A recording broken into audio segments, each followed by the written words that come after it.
Hey everybody, this is a fun little question. So I work through this with a lot of people, either new to retirement or new to things like required minimum distributions. Just ran into this one again. And to me, it's very black and white and easy to answer this question because it's very logical to me.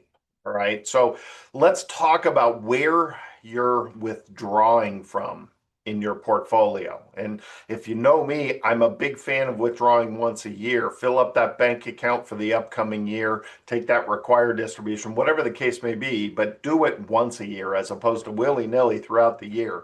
You're going to have a harder time controlling taxation. You're going to have a harder time pulling from the right places. So let's look at this logically and go through this. When you're withdrawing for money to spend, okay, that's completely different than you taking from the IRA account and putting it into your Roth account. That's just reinvesting the money or just moving positions in some cases. So withdrawing to actually spend, it comes with very, very, very black and white rules as far as I'm concerned. Okay, so let's look at this. It's in the math. Some of you may have seen this math, but you really need to let this soak in because it helps you understand the withdrawing priorities, when and where. It helps you also understand maybe that you might need some safe, stable investments. Okay, so let's look through this. Start with an account with 100 grand in it. Okay, this is just very black and white math, very easy, no tricky stuff here. All right. So the investment that you put in there loses 50%. You had 100,000, now you have 50,000 left in this account. And I'm going to ask you, how much do you have if you earn the same 50% back next year? So the account went down 50% and then back up 50%. How much money do you have? Some people go cross-eyed when they see this, so don't feel guilty. You do not have all your money back. You earned 50%, but you earned it only on 50,000. 50% of 50,000 is only $25,000. 50% of 100 though is $50,000. So that's the problem with this math right here. Okay, so this is what we have to respect. Okay, when we're building wealth, we're going to handle this differently than when we're taking that wealth out. And because we're very specifically talking about taking this wealth out, let's set some parameters here. If we were to take no money from this account and put no money in, what's our break even? How much does our investment have to earn in order to break even? So we lost 50%. How much do we have to earn to get back to $100,000? Then the math says we have to earn 100%. So that's right. If you lose 50%, you do have to earn 100% before you break even. The way we dealt with this as we were building our wealth was we kept investing. Hopefully you learned things like dollar cost averaging or just the simple one, stocks are on sale, go buy more. That's always my favorite one. So let's say we put 10,000 in to this account. So we had 100, we put that 100 in, but we lost 50%. Now we only have 50. But then we put 10,000 into this account. So now we have 60,000 in the account, but to break even, to make this fair, we have to get to 110, right? Because that's how much money we put in. So to go from 60,000 to 110,000, how much do we have to earn now? Okay, we did nothing and we had to earn 100%. We put 10,000 in and now we only have to earn 83%. This is the key to building wealth. When the stock market goes through craziness, keep putting in, keep putting in. Dollar cost averaging is this math. This is why you win when you keep putting in. This is why you win when you buy stocks on sale. Okay, oops, you can't see that, can you? There you go. I'll let you bask in that.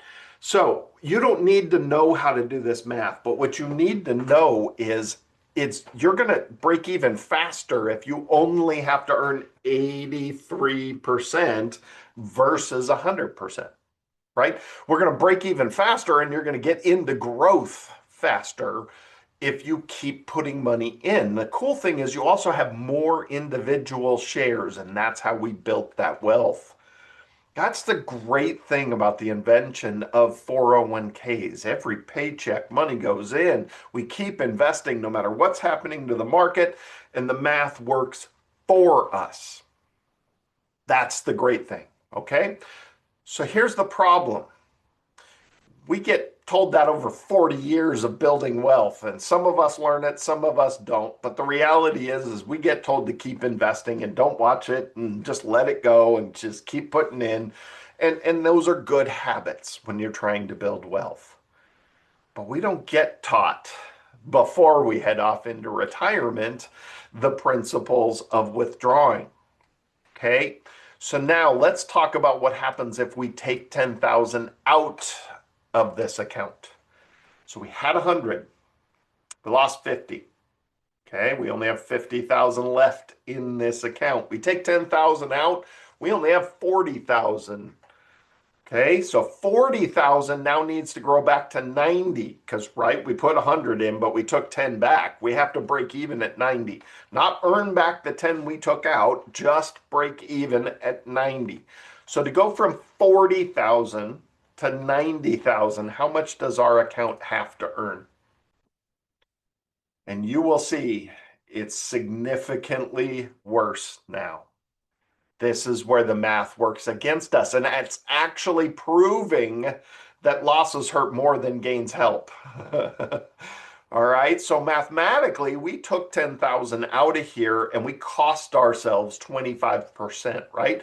The 100 was the baseline. We take 10 out. We cost ourselves an additional 25% to break even. We put 10 in. We saved ourselves 17%. We didn't have to earn an extra 17%, right?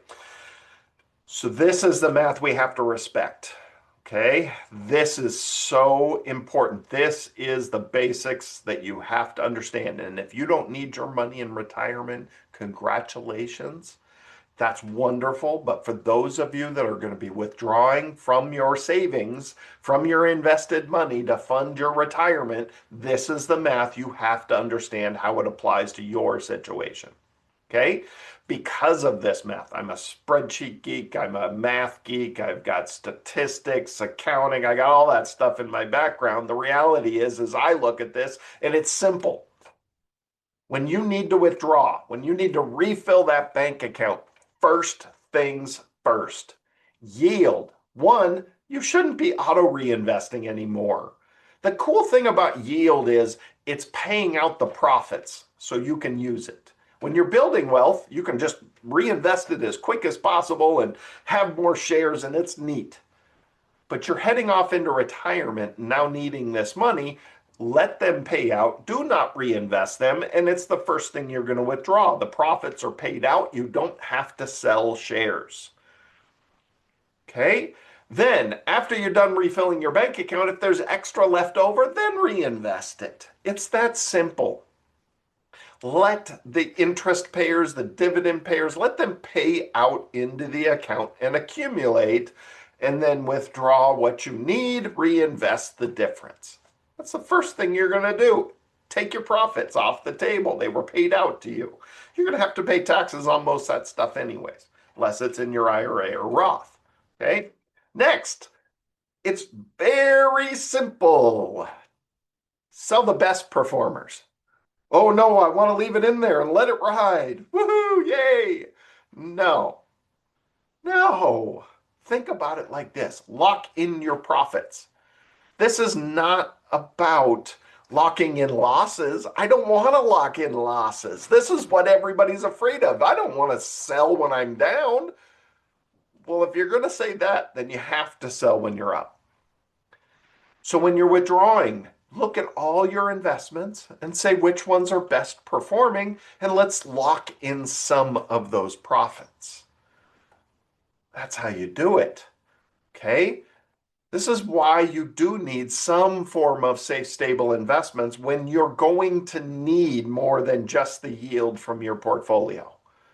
Required minimum distributions are a great example of that. They're starting at about 3.6, 3.8% of your portfolio or of your IRA money, and then it gets bigger and bigger and bigger every year. At some point, it's more than the yield you're reasonably going to get from your portfolio. Maybe you need a new car. Maybe you need to take a trip with all the family and you're paying for all of it. Whatever the case may be, you need to be prepared for withdrawal as opposed to just taking the yield. And when you need to dip in past the yield, you always look to the best performers. And if you rely on this money to enjoy your retirement, then you want to diversify with some more safe, stable investments. So that way, when the stocks are down, you have some place to pull from that didn't get hurt. And that amount is different for everybody. Everybody has a different personal risk tolerance. But this is the hint on when people need safe, stable investments. Not everybody does. If you need your money, then you need safe, stable investments. It's that simple. Okay. So always pull the yield first because it was paid, its profits already paid out. Then go to the best performers. Stocks are down, you go to the safe, stable investments. Stocks are up, you go to the best performing side of your portfolio. It's that simple. That creates an enormous efficiency. And if you get this down and do this once a year, you're going to control taxation better. You're going to control the efficiency of your investments much better, and your money will last longer. I hope that helps. It adds a little perspective as to how you should be treating this portfolio as you go into retirement. I encourage everybody to do this once a year. Sit down, look through their finances, do a little inventory, do some tweaking and adjusting, and refill that bank account. We shouldn't be in there every single day. Go enjoy your retirement. It's beautiful out. Go find something to do other than sit at the computer and look at your stocks. All right. Enjoy it. All right, everybody. Have a great one. Remember, fpfeaz.org.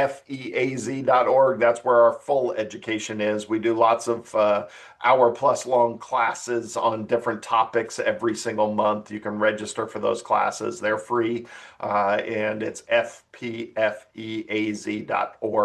All right, everybody. Thanks again. If you haven't subscribed to the channel Planning Before Investing, we have got over 300 videos, and I get new videos on here every week. So keep an eye on it. Keep coming back. There's lots of education, searchable too. So any topics you're looking for, I'm sure we have videos on.